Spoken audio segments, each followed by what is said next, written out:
영상 보기 전 구독, 좋아요는 큰 힘이 됩니다. 엄마, 그 나이에 남자가 왜 필요해? 그 말을 들은 순간 저는 들고 있던 찻잔을 내려놓았습니다. 찻잔 바닥이 식탁에 닿는 소리가 이상하게 크게 들렸습니다. 부엌에는 식은 된장국 냄새가 남아 있었고 창문 밖으로는 늦은 저녁 바람이 불고 있었습니다. 아들은 제 얼굴을 똑바로 보지 않았습니다. 며느리는 거실 소파에 앉아 휴대전화 화면만 보고 있었습니다. 저는 한참 동안 아무 말도 하지 못했습니다. 내 나이 71. 남편 보낸 지는 벌써 8년이 되었습니다. 처음 몇 해는 정신없이 살았습니다. 제사 챙기고, 손주 봐주고, 아들 집 반찬 해다 주고, 병원 예약 대신 해주며 살았습니다. 그렇게 바쁘게 살다 보면 외로움도 조금은 잊히는 줄 알았습니다. 하지만 밤이 되면 달랐습니다. 집안이 너무 조용했습니다.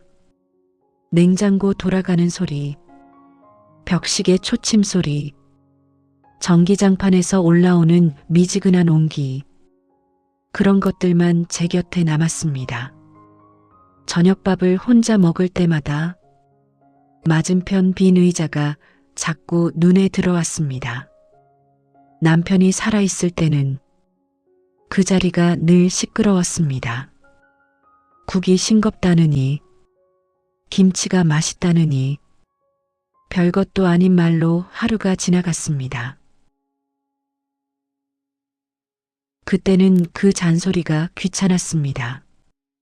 그런데 사람이 떠나고 나니 그 잔소리마저 그리웠습니다. 늙는다는 건 참 서러운 일입니다. 몸이 아픈 것보다 말 걸 사람이 없다는 게 더 아픕니다. 그날 아들은 갑자기 저를 찾아왔습니다. 평소처럼 안부 묻는 얼굴이 아니었습니다. 무언가 따지러 온 사람처럼 표정이 굳어 있었습니다. 며느리도 같이 왔습니다. 두 사람은 한참 돌려 말하다가 결국 그 이야기를 꺼냈습니다. 동네 사람에게 들었다고 했습니다. 제가 어떤 남자분과 시장에서 같이 다녔다고, 커피도 마시고 병원도 같이 갔다고. 저는 그 말에 얼굴이 뜨거워졌습니다.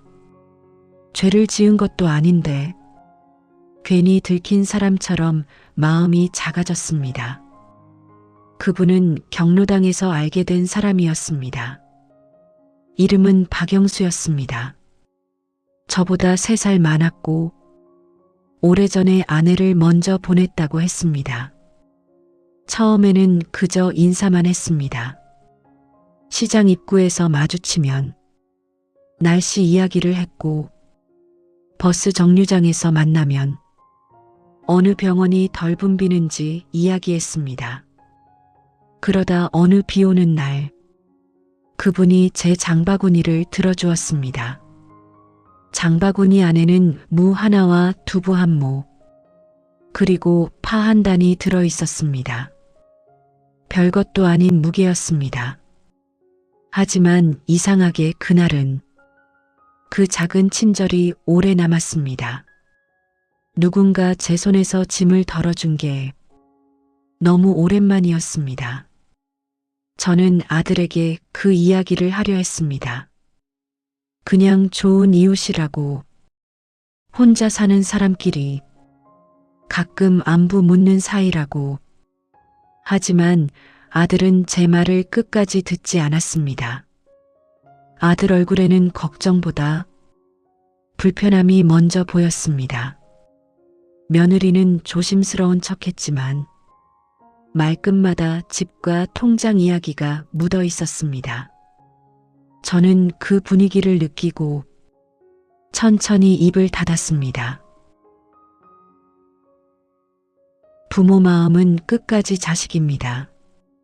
자식이 나를 몰아세워도 혹시 걱정돼서 저러나 싶어 먼저 이해하려고 합니다. 하지만 그날 밤 아들이 돌아간 뒤에도 그 한마디는 계속 귀에 남았습니다. 엄마, 그 나이에 남자가 왜 필요해? 저는 식탁 앞에 혼자 앉아 식어버린 된장국을 바라봤습니다. 그리고 처음으로 제 외로움이 부끄러운 일이 되어버린 것 같았습니다.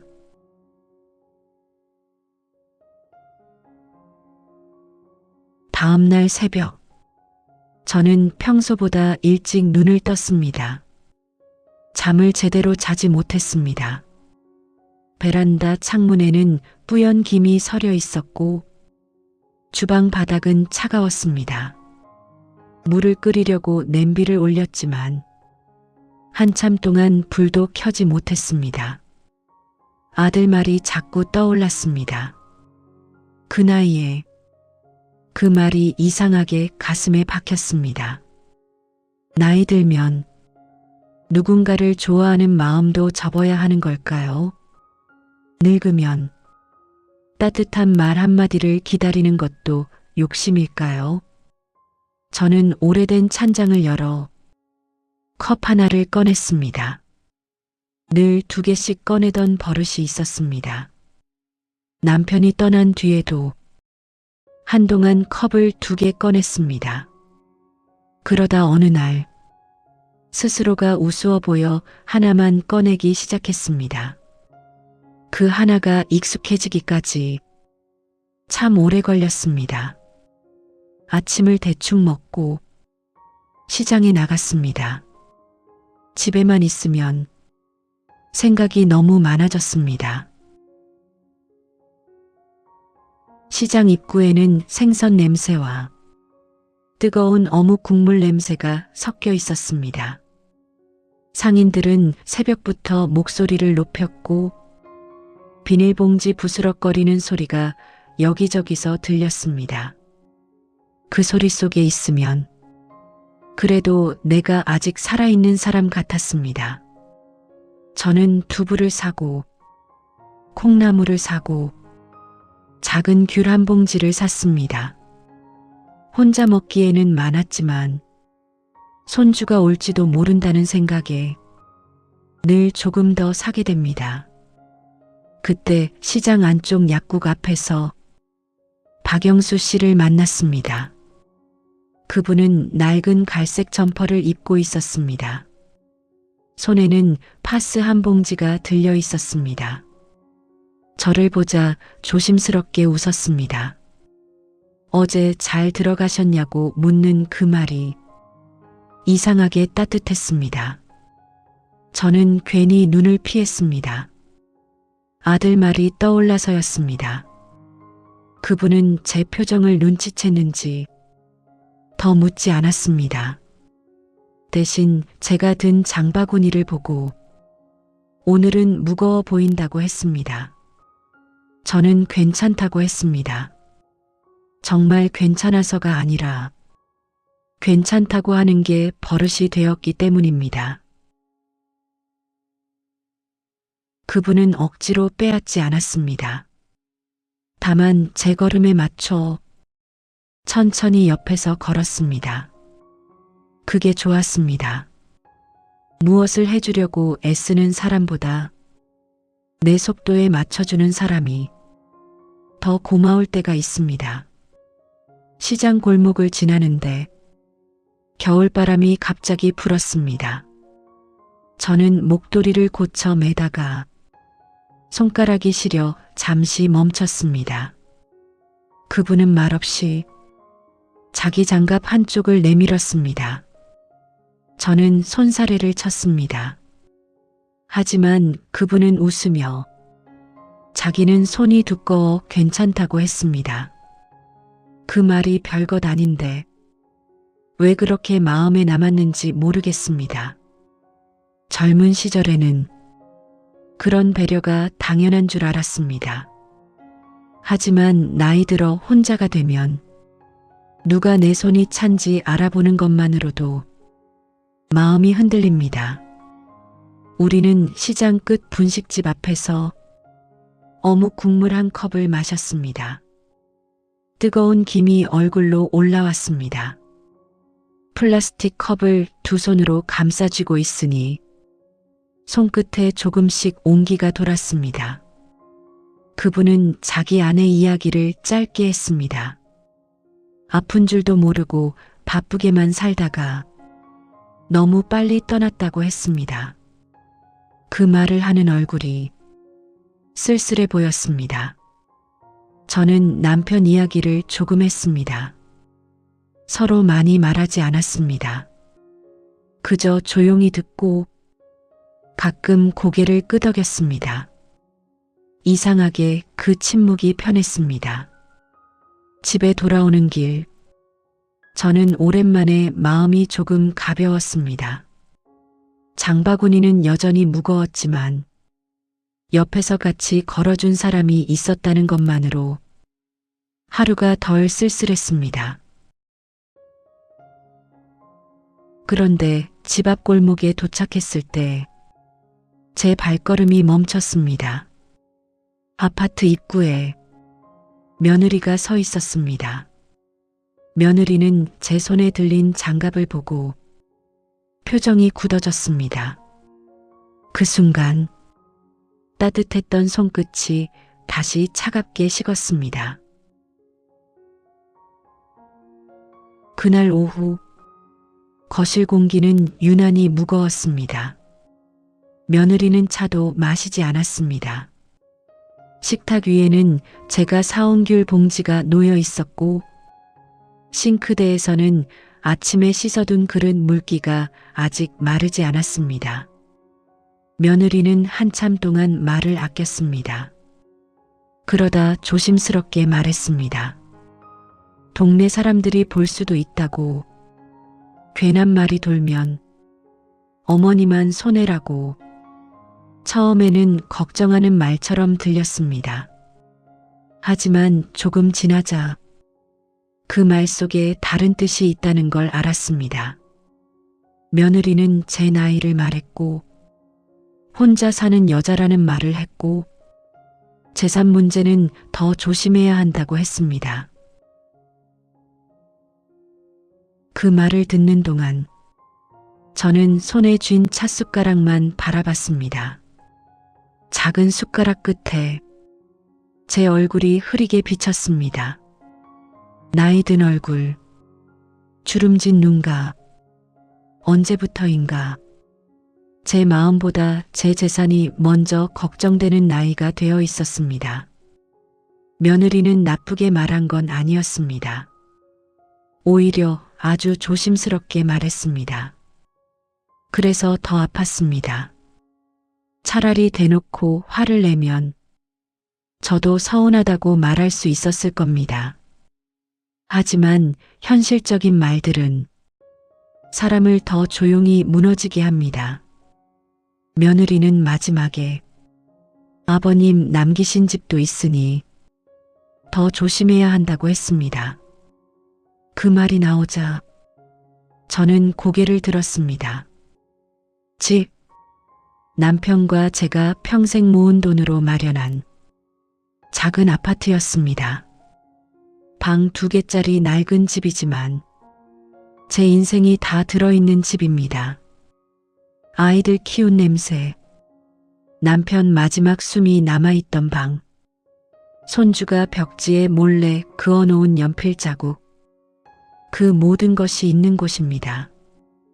그런데 며느리 입에서 나온 집이라는 말은 추억이 아니라 계산처럼 들렸습니다. 저는 천천히 물 한 모금을 마셨습니다. 목이 메었습니다. 곧이어 아들에게 전화가 왔습니다. 며느리가 이미 말을 한 듯 했습니다.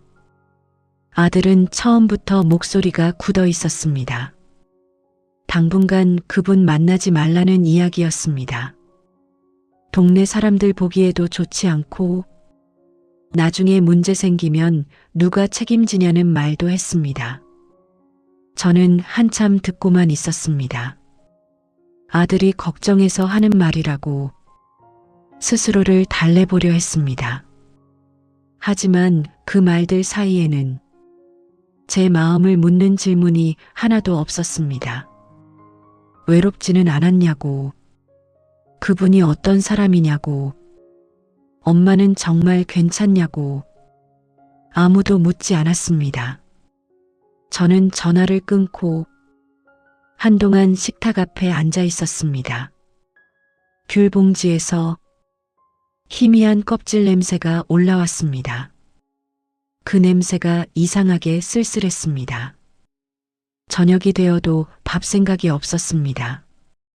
냉장고 안에는 아침에 사온 두부와 콩나물이 그대로 있었습니다. 저는 문을 닫고 거실 불을 하나만 켰습니다. 집안은 금세 조용해졌습니다. 벽시계 소리가 또렷하게 들렸습니다. 그때 휴대전화가 울렸습니다. 박영수 씨였습니다. 저는 한참 망설이다가 전화를 받지 못했습니다. 벨소리가 멈춘 뒤 문자 하나가 도착했습니다. 오늘 얼굴이 안 좋아 보였는데 괜찮으시냐는 짧은 문자였습니다. 저는 그 문장을 오래 바라봤습니다. 자식들은 제 마음보다 세상 눈을 걱정했고 남은 제 얼굴빛을 먼저 봐주었습니다. 그 사실이 너무 서러워 저는 결국 휴대전화를 뒤집어 놓았습니다. 그리고 조용히 불 꺼진 부엌을 바라봤습니다. 그날 밤 저는 처음으로 깨달았습니다. 내 외로움을 가장 부끄럽게 만든 건 남이 아니라 내 자식들이었습니다. 자식들의 말에 상처를 입었지만 그래도 시린 가슴 한구석은 여전히 온기를 바라고 있었습니다.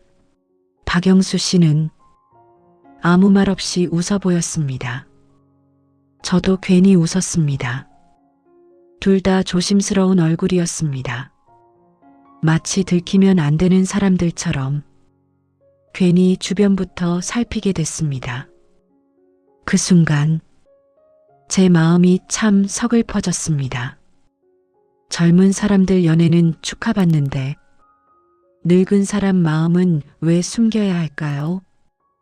우리는 시장 골목 안작은 칼국수집으로 들어갔습니다. 가게 안에는 멸치 육수 냄새가 진하게 퍼져 있었습니다. 낡은 형광등 아래 혼자 밥 먹는 노인들도 몇 명 보였습니다. 주인 아주머니는 박영수 씨를 아는 눈치였습니다. 늘 드시던 걸로 줄까요? 하고 물었습니다. 그 말에 저는 괜히 얼굴이 뜨거워졌습니다. 박영수 씨는 웃으며 오늘은 2그릇 달라고 했습니다. 잠시 뒤 나온 칼국수에서는 뜨거운 김이 올라왔습니다. 저는 국물을 한 숟갈 떠먹다가 괜히 마음이 먹먹해졌습니다. 누군가와 마주 앉아 따뜻한 국물을 먹는 게 너무 오랜만이었습니다. 남편 떠난 뒤에는 늘 TV 보며 혼자 밥 먹었습니다. 반찬이 남아도 대충 넘겼고 국이 식어도 그냥 먹었습니다. 그런데 사람은 참 이상합니다. 마주 앉은 사람 하나 생겼다고 식은 마음도 다시 데워집니다. 박영수 씨는 자식 이야기보다 제 이야기를 더 물었습니다. 잠은 잘 자는지, 무릎은 괜찮은지, 시장 오는 길 안 춥냐고. 그 평범한 질문들이 왜 그렇게 따뜻했는지 모르겠습니다. 저는 처음으로 조금 웃었습니다. 그리고 오랜만에 누군가 앞에서 천천히 밥을 먹었습니다. 그런데 식당 문이 열리는 소리가 들렸습니다. 고개를 돌리는 순간 제 얼굴이 굳어졌습니다. 입구에 큰아들과 며느리가 서 있었습니다. 며느리 손에는 장바구니가 들려 있었고 큰아들 얼굴은 딱딱하게 굳어 있었습니다. 식당 안 공기가 순식간에 얼어붙었습니다. 큰아들은 한동안 저와 박영수 씨를 번갈아 바라봤습니다. 그리고 아주 낮은 목소리로 말했습니다. 엄마 지금 뭐 하는 거야? 그 말이 떨어지는 순간 제 손에 들린 숟가락도 같이 떨렸습니다. 칼국수 집안은 갑자기 숨막히게 조용해졌습니다. 끓는 육수 소리와 주방 칼 도마 소리만 작게 들렸습니다. 저는 급히 자리에서 일어나려 했지만 무릎이 순간 저릿했습니다. 박영수 씨가 놀라 제 팔을 붙잡았습니다. 그 모습을 본 큰아들 얼굴이 더 굳어졌습니다. 며느리는 입술을 꾹 다문 채 주변 눈치부터 살폈습니다. 식당 안 사람들도 힐끔힐끔 이쪽을 보기 시작했습니다. 저는 얼굴이 화끈거렸습니다. 꼭 잘못 걸린 사람 같았습니다. 큰아들은 밖에서 이야기하자고 했습니다. 목소리는 낮았지만 억눌린 화가 느껴졌습니다. 저는 아무 말 못한 채 천천히 밖으로 나왔습니다. 시장 골목에는 찬 바람이 불고 있었습니다. 생선 비린내와 붕어빵 굽는 냄새가 섞여 올라왔습니다. 사람들은 바쁘게 지나갔지만 제 귀에는 아무 소리도 잘 들어오지 않았습니다. 큰아들은 한참 동안 말을 참다가 결국 터뜨렸습니다. 왜 자꾸 만나냐고, 도대체 무슨 생각이냐고, 동네 사람들 다 본다고 했습니다. 며느리는 옆에서 조용히 말려보려 했지만 이미 분위기는 무너진 뒤였습니다. 저는 겨우 입을 열었습니다. 그냥 밥 한 번 먹은 거라고, 외로워서 그런 거라고. 그런데 그 말을 하는 순간 제 스스로도 너무 초라하게 느껴졌습니다. 외롭다는 말이 변명처럼 들렸기 때문입니다. 큰아들은 답답하다는 듯 한숨을 길게 내쉬었습니다. 그리고 결국 가장 아픈 말을 꺼냈습니다. 엄마 지금 아버지 생각은 안 나? 그 말을 듣는 순간 가슴이 철렁 내려앉았습니다. 저는 바로 대답하지 못했습니다. 남편 사진 앞에서 울던 날들, 혼자 제사 준비하던 밤, 병원에서 남편 손 붙잡고 있던 기억, 그 모든 시간이 순간 머릿속을 지나갔습니다. 저는 누구보다 남편을 오래 그리워했습니다. 그런데도 지금 제 마음이 배신처럼 보이는 걸까요? 늙는다는 건 참 외로운 일입니다. 외로움을 견디다 못해 누군가 곁에 서면 이제는 죄처럼 보이게 됩니다. 그때 뒤에서 박영수 씨 목소리가 들렸습니다. 그분은 천천히 앞으로 와 모든 오해는 자기 때문이라고 했습니다. 그리고 아주 담담하게 말했습니다. 어머님 외롭게 하지 마세요. 그 한마디에 큰아들 얼굴이 굳어졌습니다. 다음 날 아침 눈을 뜨자마자 머리가 무거웠습니다. 밤새 제대로 잠들지 못했습니다. 큰아들 얼굴이 계속 떠올랐고 시장 골목에서 사람들이 쳐다보던 시선도 잊히지 않았습니다. 저는 이른 새벽부터 이불을 개고 주방으로 나갔습니다. 창문 밖에는 희뿌연 겨울 안개가 내려앉아 있었습니다. 보일러는 돌아가고 있었지만 집안 공기는 이상하게 차갑게 느껴졌습니다. 밥솥에는 어젯밤 남은 밥이 굳어 있었고 싱크대에는 씻다만 귤껍질이 놓여 있었습니다. 저는 물을 끓여 누룽지를 만들었습니다. 혼자 먹는 아침은 점점 간단해집니다. 예전에는 가족마다 입맛 맞춰 반찬도 따로 만들었습니다.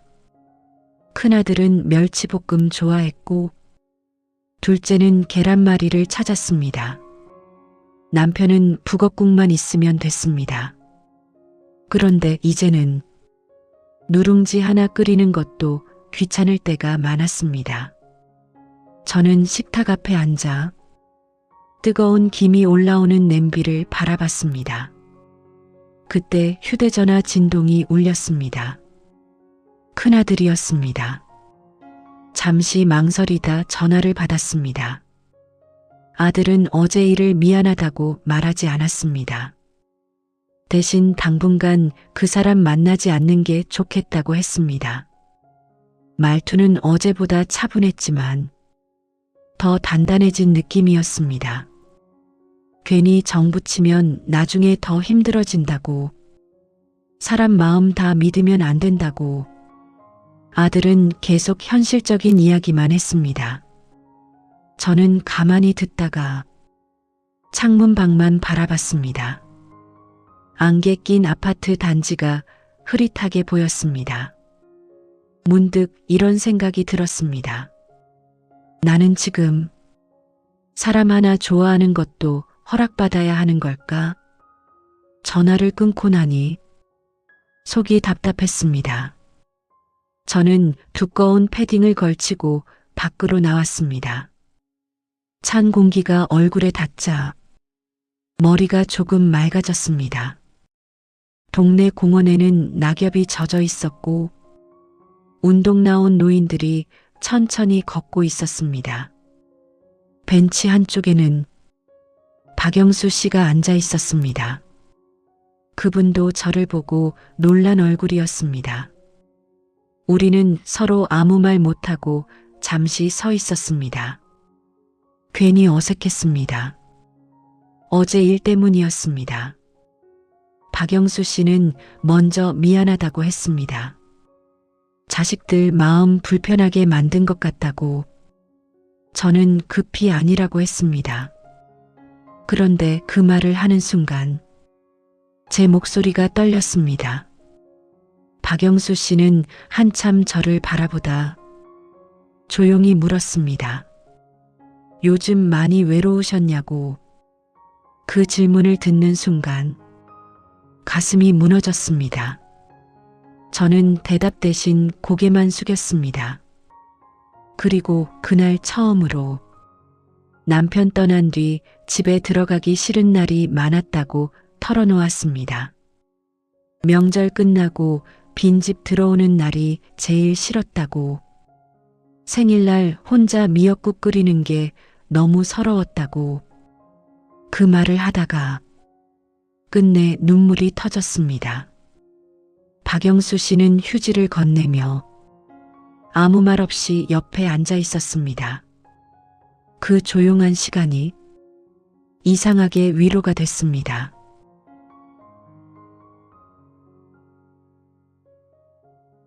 며칠 뒤 첫눈이 내렸습니다.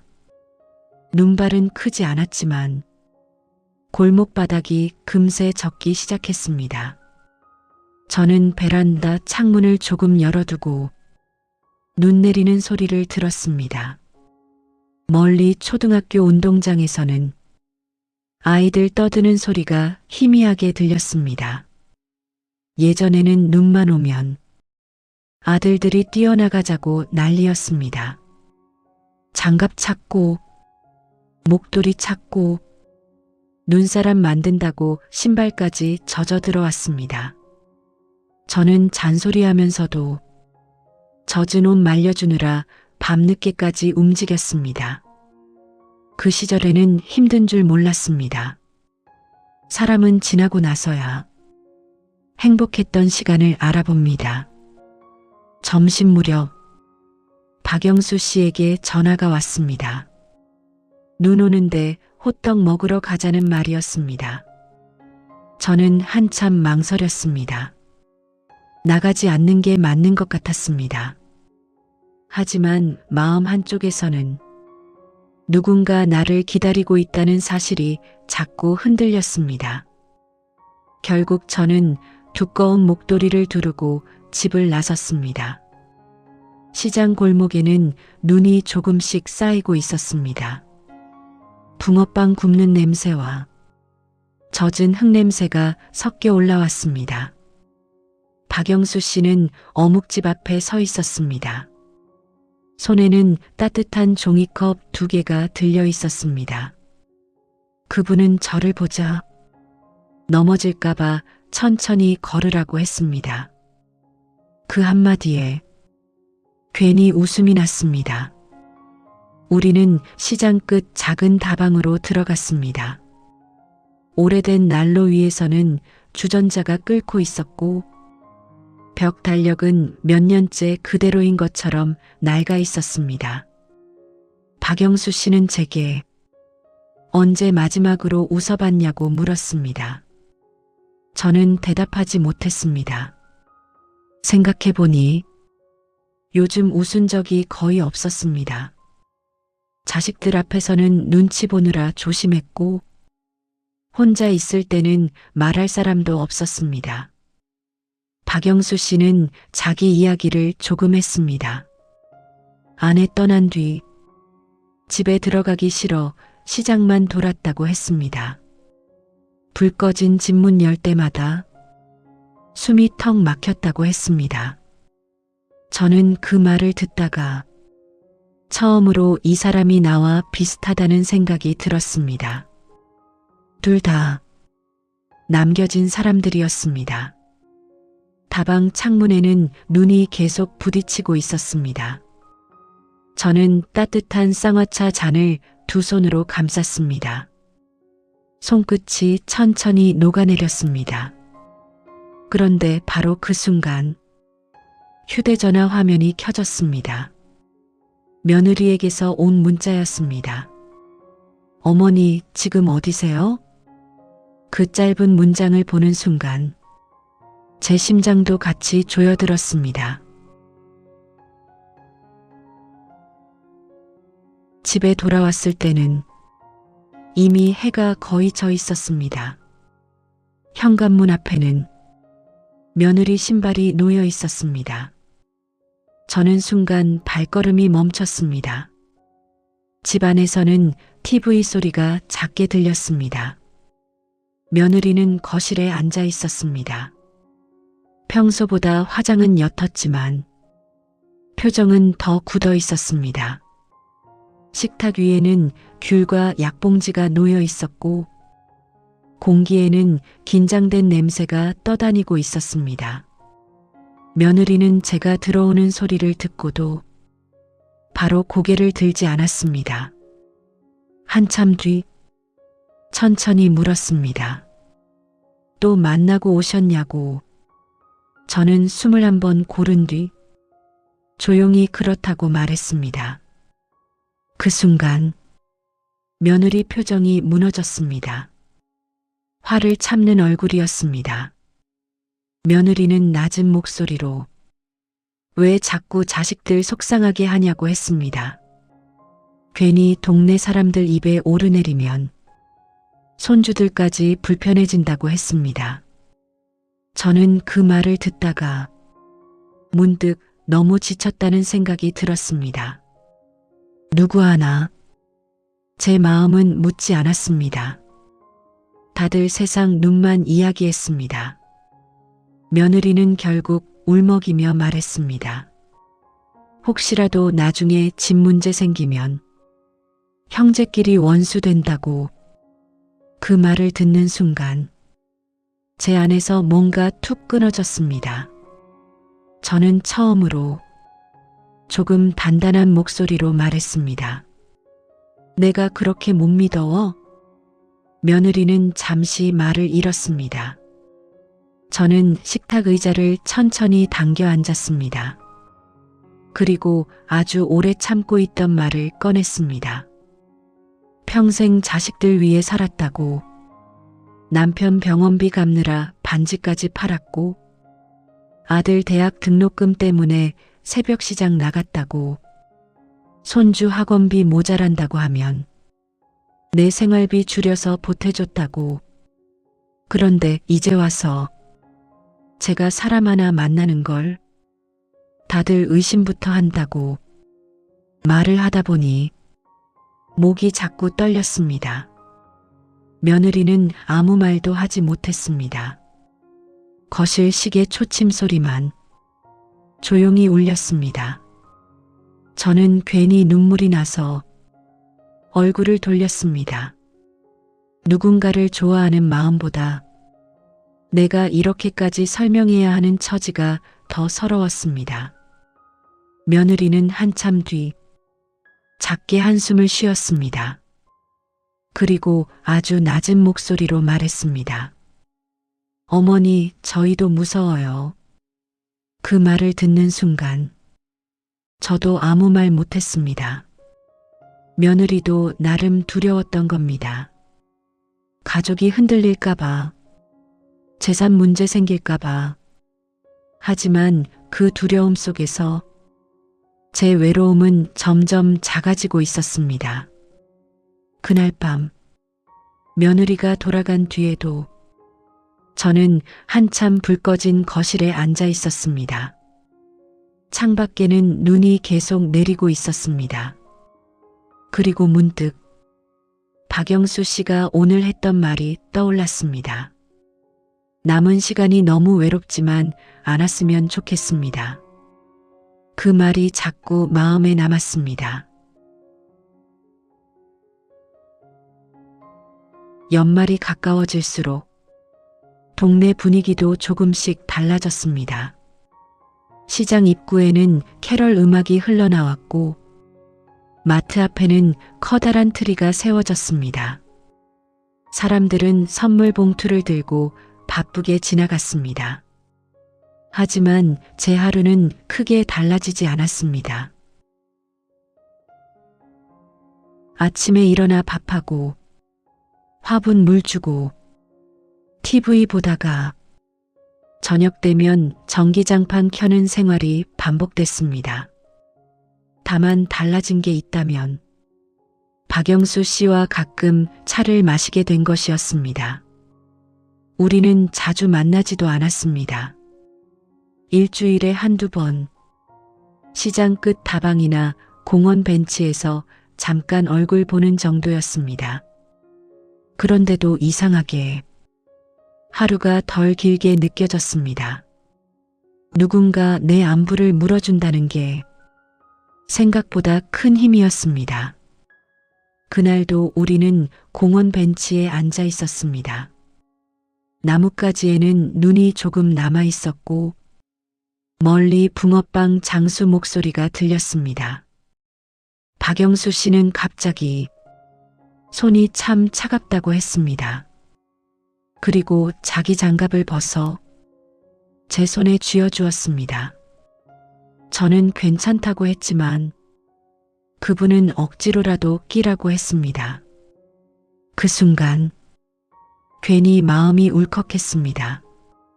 남편 떠난 뒤 누가 제 손 시린 걸 걱정해 준 적이 있었나 싶었습니다. 우리는 한참 말없이 앉아 있었습니다. 그 조용한 시간이 편했습니다. 그런데 멀리서 누군가 빠르게 걸어오는 소리가 들렸습니다. 고개를 돌리자 둘째 아들이었습니다. 둘째는 숨이 찬 얼굴로 우리 앞에 멈춰 섰습니다. 그리고 박영수 씨를 보자마자 굳은 표정으로 인사도 없이 말했습니다. 어머니, 이제 그만하세요. 그 순간 벤치 위 차가운 공기가 더 무겁게 내려앉았습니다. 둘째 아들은 처음부터 화가 나 있었습니다. 목소리를 크게 내지는 않았지만 억눌린 감정이 그대로 느껴졌습니다. 박영수 씨는 천천히 자리에서 일어났습니다. 괜히 오해 커질까봐 먼저 가보겠다고 했습니다. 저는 급히 붙잡으려 했지만 그분은 괜찮다는 듯 웃어 보였습니다. 그 웃음이 더 마음 아팠습니다. 박영수 씨가 돌아간 뒤 둘째는 한동안 아무 말도 하지 않았습니다. 공원 벤치 위에는 눈 녹은 물기가 남아 있었습니다. 찬바람이 코끝을 스쳤습니다. 둘째는 깊게 한숨을 쉬더니 형이 요즘 잠도 못 잔다고 했습니다. 며느리도 스트레스 심하다고 했습니다. 동네에 소문 도는 게 싫다고. 저는 조용히 듣고 있었습니다. 그리고 문득 제가 무슨 큰 잘못이라도 한 사람처럼 느껴졌습니다. 둘째는 결국 가장 속마음을 꺼냈습니다. 혹시라도 나중에 집 문제라도 생기면 어떻게 하냐고. 그 말을 듣는 순간 저는 허탈하게 웃음이 났습니다. 결국 또 집이었습니다. 결국 또 재산이었습니다. 저는 둘째 얼굴을 가만히 바라봤습니다. 어릴 때 열 많던 아이였습니다. 밤새 업고 병원 뛰어다녔고 군대 보낼 때는 몰래 울기도 했습니다. 그런데 지금은 그 아이가 제 사랑보다 집을 먼저 걱정하고 있었습니다. 마음이 참 이상했습니다. 서운한데도 한편으로는 이해가 갔습니다. 자식들도 자기 삶 버티느라 힘든 걸 아니까요. 그래서 더 슬펐습니다. 둘째는 조심스럽게 형과 상의한 이야기를 꺼냈습니다. 당분간 박영수 씨 만나지 말고 거리를 두는 게 좋겠다고 했습니다. 저는 한참 침묵하다 천천히 물었습니다. 너희는 엄마가 행복한 게 싫어? 둘째는 바로 대답하지 못했습니다. 저는 그 표정을 보는 순간 가슴이 저릿했습니다. 아들들도 알고 있는 겁니다. 제가 외로웠다는 걸, 누군가 생긴 뒤 조금 덜 쓸쓸해졌다는 걸. 하지만 그걸 인정하는 순간 자기들이 너무 미안해질까봐 두려운 겁니다. 저는 천천히 자리에서 일어났습니다. 무릎이 조금 시렸습니다. 멀리 시장 쪽에서는 캐럴 음악이 희미하게 들려오고 있었습니다. 사람들은 연말 준비로 바빴지만 제 마음은 자꾸 겨울 속으로 들어가는 기분이었습니다. 집으로 돌아오는 길, 둘째는 끝까지 제 옆에서 걸었습니다. 예전 어릴 때처럼 길 안쪽으로 저를 세우며 걸었습니다. 그 작은 행동 하나에 괜히 눈물이 날 뻔했습니다. 사람 마음은 참 이상합니다. 서운한 말에 무너졌다가도 작은 다정함 하나에 또 흔들립니다. 그날 밤 집에 들어오자 식탁 위에 작은 봉투 하나가 놓여 있었습니다. 안에는 따뜻한 찐빵 2개와 짧은 쪽지가 들어 있었습니다. 오늘 많이 추우셨죠? 박영수 씨 글씨였습니다. 저는 그 찐빵 봉투를 한참 품에 안고 서 있었습니다. 그리고 처음으로 이 따뜻함을 놓치고 싶지 않다는 생각이 들었습니다.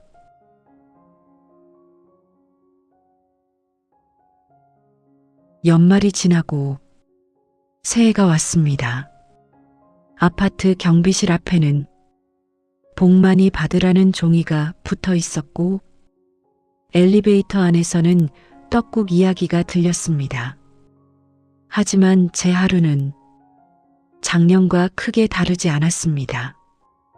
혼자 밥 먹고 TV 소리 틀어놓고 밤 되면 전기장판 위에 앉아 시간을 보냈습니다.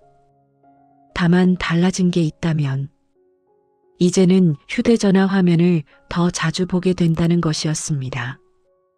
박영수 씨에게서 문자가 올까봐, 안부 전화라도 올까봐, 그런 제 모습이 스스로도 낯설었습니다.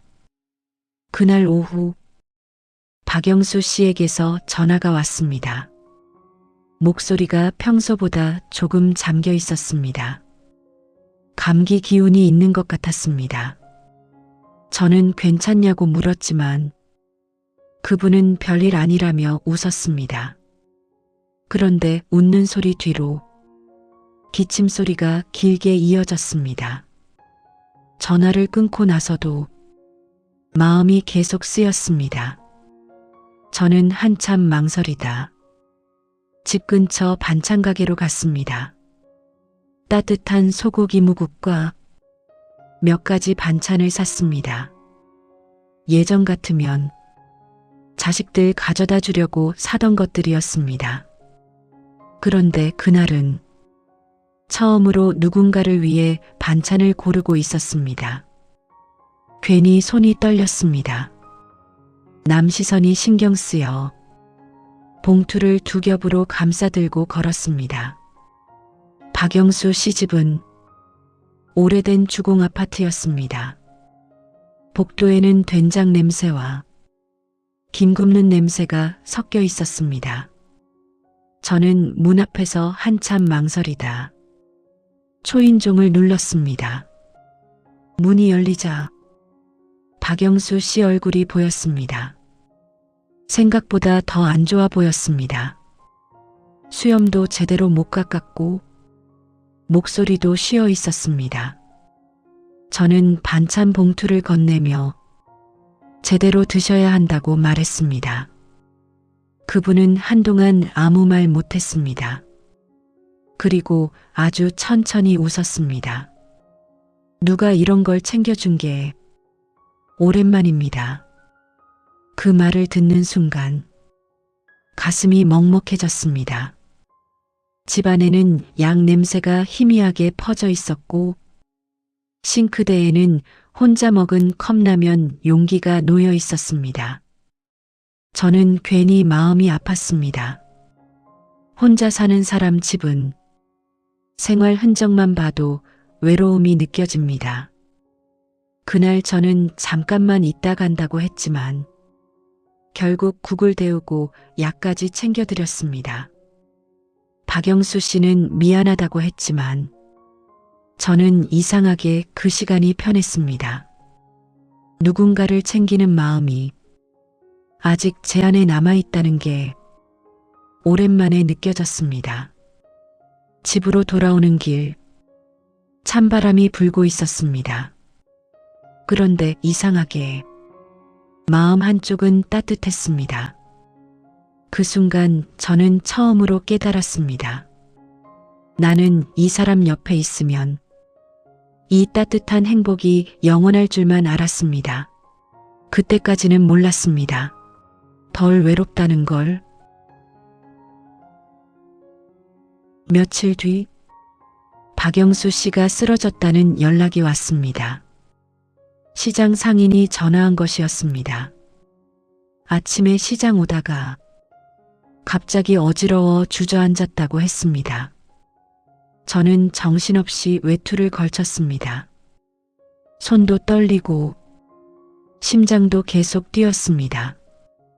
병원 응급실 앞은 정신없었습니다. 소독약 냄새와 환자들 기침 소리가 뒤섞여 있었습니다. 저는 접수대 앞에서 박영수 씨 이름을 여러 번 말했습니다. 잠시 뒤 응급실 침대에 누운 박영수 씨 모습이 보였습니다. 산소줄을 하고 있었고 얼굴은 몹시 창백했습니다. 그 모습을 보는 순간 눈앞이 흐려졌습니다. 저는 떨리는 손으로 침대 난간을 붙잡았습니다. 박영수 씨는 힘겹게 눈을 떴습니다. 그리고 저를 보자 아주 희미하게 웃었습니다. 그 웃음을 보는 순간 참고 있던 감정이 무너졌습니다. 저는 병원 의자에 앉아 한참 고개를 숙이고 있었습니다. 그때 뒤에서 익숙한 목소리가 들렸습니다. 큰아들이었습니다. 아들은 놀란 얼굴로 저와 박영수 씨를 번갈아 바라봤습니다. 그리고 처음으로 제 표정 속 진심을 보게 되었습니다.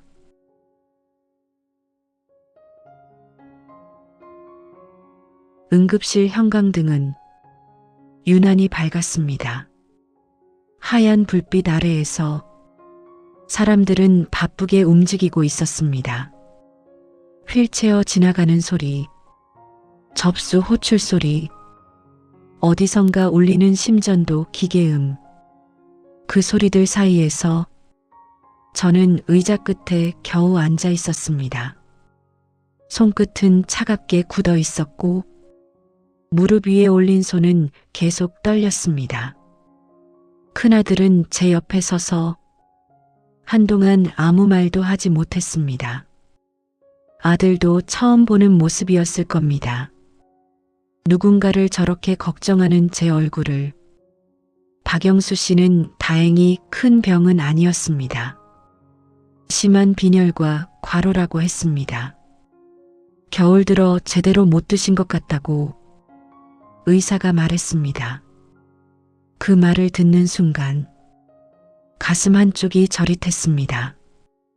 혼자 사는 사람은 아파도 대충 넘기게 됩니다. 죽 끓여줄 사람도 없고 약 챙겨줄 사람도 없습니다. 괜찮겠지 하며 버티다가 결국 몸이 먼저 무너집니다. 저는 병실 문틈으로 박영수 씨를 오래 바라봤습니다. 산소줄 낀 얼굴이 너무 힘없어 보였습니다. 그때 큰아들이 낮게 물었습니다.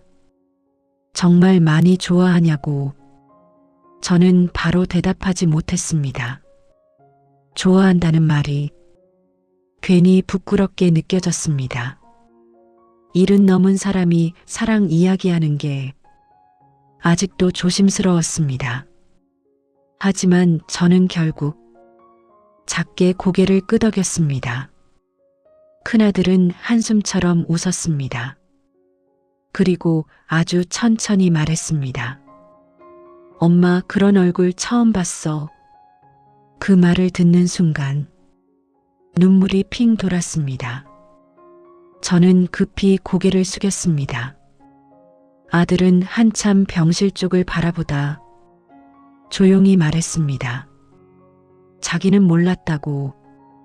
엄마가 이렇게 외롭게 사는 줄 몰랐다고. 그 한마디가 제 마음을 깊게 흔들었습니다. 부모는 늘 괜찮은 척합니다. 자식 힘들까봐, 부담될까봐, 외로운 것도 숨기고, 아픈 것도 숨깁니다. 그러다 보면 정작 자식들은 부모 마음을 놓쳐버립니다. 그날 새벽, 큰아들은 처음으로 저를 집까지 데려다 주었습니다. 예전처럼 차 문도 열어주고 천천히 계단까지 같이 올라왔습니다. 현관 앞에서 아들은 한참 말을 망설였습니다. 그리고 아주 작게 말했습니다. 엄마 미안해. 그 짧은 말에 참 오래 참았던 마음이 무너졌습니다. 그날 이후 큰아들은 조금 달라졌습니다. 전화도 먼저 하기 시작했고 퇴근길에 반찬도 사들고 왔습니다. 며느리도 예전처럼 날카롭지는 않았습니다. 조심스럽지만 조금씩 제 눈치를 보기 시작했습니다. 아마 응급실에서 제 표정을 본 뒤부터였을 겁니다. 사람 마음은 이상합니다. 말 100번보다 표정 하나가 더 크게 남을 때가 있습니다. 며칠 뒤 박영수 씨가 퇴원했습니다. 저는 죽을 끓여 병문 안을 갔습니다. 작은 냄비 안에서는 참기름 냄새가 은은하게 올라왔습니다. 박영수 시집 창문에는 겨울 햇살이 길게 들어와 있었습니다. 예전보다 얼굴이 수척해져 있었습니다. 하지만 저를 보자 천천히 웃었습니다. 그 웃음을 보는 순간 괜히 눈물이 날 뻔했습니다.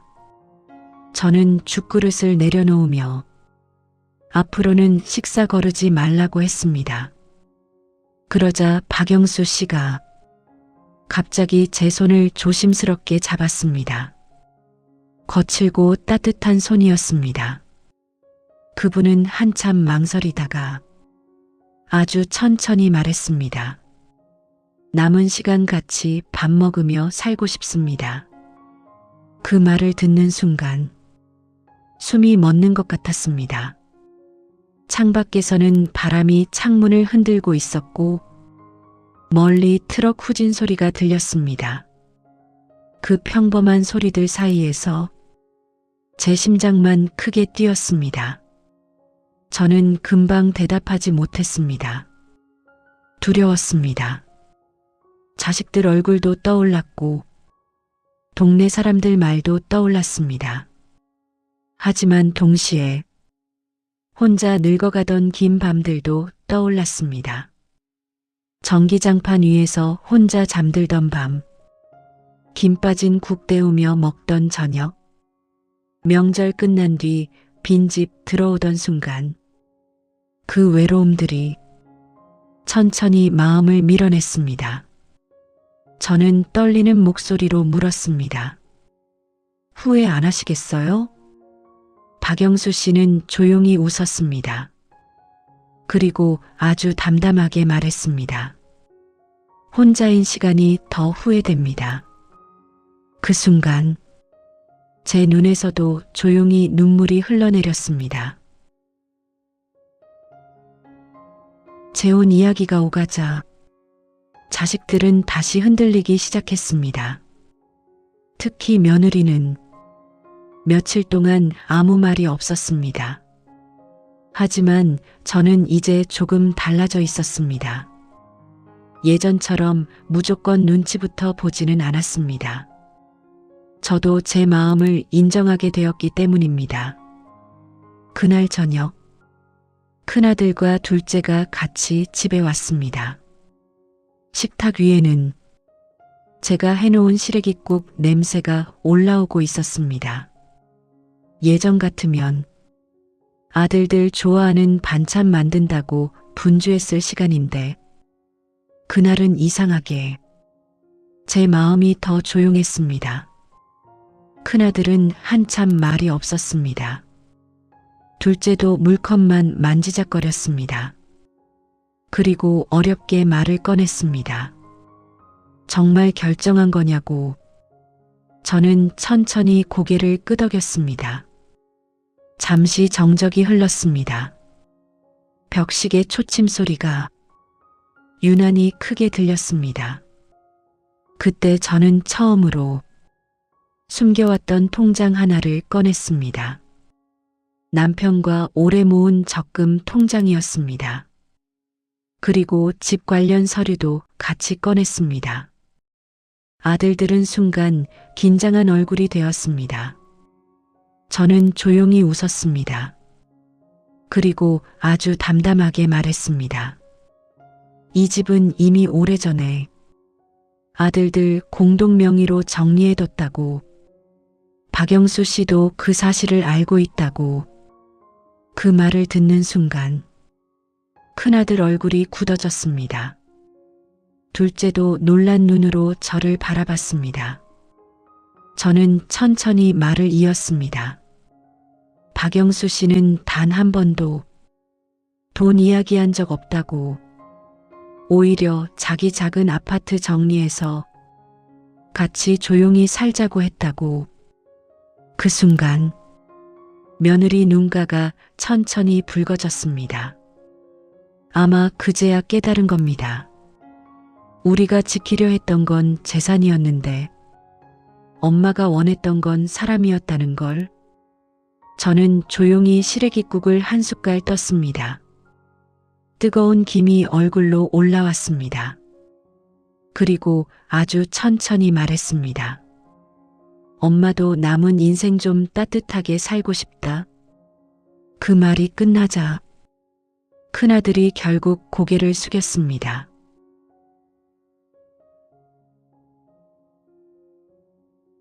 봄이 오기 시작했습니다. 아파트 화단 끝에는 작은 새싹들이 올라오고 있었습니다. 겨울 내내 얼어있던 바람도 조금씩 부드러워졌습니다. 저는 오랜만에 밝은색 스카프를 꺼냈습니다. 거울 속 제 얼굴은 여전히 늙어 있었지만 눈빛은 전보다 조금 달라져 있었습니다. 그날은 박영수 씨와 함께 점심을 먹기로 한 날이었습니다. 시장 끝 칼국수집으로 가는 길, 햇살이 골목바닥에 길게 내려앉아 있었습니다. 붕어빵 냄새도 여전했고 상인들 목소리도 여전했습니다. 달라진 건 제 마음뿐이었습니다. 예전에는 사람들 시선이 두려웠습니다. 하지만 이제는 알 것 같았습니다. 남은 인생까지 외로움만 참고 살 필요는 없다는 걸. 칼국수집 앞에 도착하자 박영수 씨가 먼저 와 있었습니다. 그분은 제 모습을 보자 괜히 웃으며 의자를 빼주었습니다. 그 작은 행동 하나에 저도 따라 웃음이 났습니다. 우리는 마주 앉아 뜨거운 칼국수 국물을 천천히 먹었습니다. 창문 밖으로는 봄바람에 간판이 흔들리고 있었습니다. 그때 휴대전화가 울렸습니다. 큰아들이었습니다. 저는 잠시 망설이다 전화를 받았습니다. 아들은 오늘 저녁 다 같이 집에서 밥 먹자고 했습니다. 며느리가 잡채를 한다고, 손주들도 온다고. 그 말을 듣는 순간 괜히 가슴이 뭉클해졌습니다. 저는 천천히 웃으며 알겠다고 대답했습니다. 전화를 끊자 박영수 씨가 조용히 물었습니다. 좋은 일 있냐고. 저는 잠시 창밖을 바라봤습니다. 햇살 속 먼지가 천천히 떠다니고 있었습니다. 그리고 아주 작은 목소리로 말했습니다. 이제야 집에 들어갈 자리가 생긴 것 같네요. 그 말을 하는 순간 눈가가 뜨거워졌습니다. 박영수 씨는 아무 말 없이 따뜻한 보리차를 제 앞으로 밀어주었습니다. 저는 두 손으로 컵을 감쌌습니다.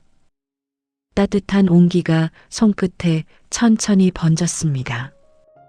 살다 보면 너무 늦었다고 생각되는 순간이 있습니다.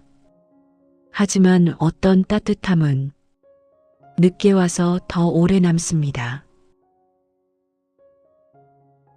그날 시장 골목에는 봄 냄새가 천천히 퍼지고 있었습니다.